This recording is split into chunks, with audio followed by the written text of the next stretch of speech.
BFM News. Lokal. Idol Dennis, please come in. Inbida, dagiti Manalon, iti Bakaray Ilocos Norte, dagiti akakabintas nga produkto da akasa Manalon. Tinaangin nga ag-input sa bulot parade, iti alay nga kalman, may tampok dito nga produkto para palang iti display, iti reto big float, nga nagparada iti mismo, nga sentro iti iliti Bakara.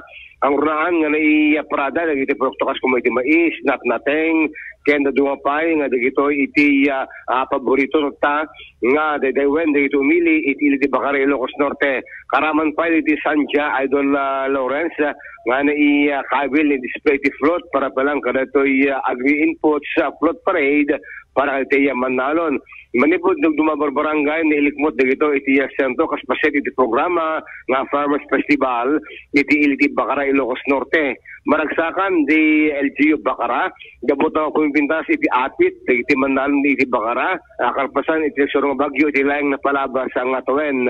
Iti Barangay Kasilyan, almost 9 million, iti balor, iti Sanja, iti naglakwan iti farmers, iti nakamang lugar, iti reto yung atuwen. Mismo pa nga dinayaw, iti Provincial Agriculture Office, gabot kinalapsat na iti produkto, iti Manalon, nga Sanja, iti iliti Bakaray Ilocos Norte.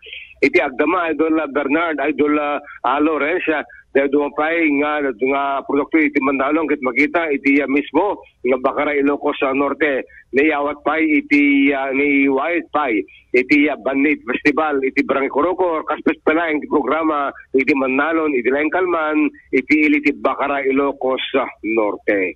Idol Dennis Zalitio, Tatak, Aramen.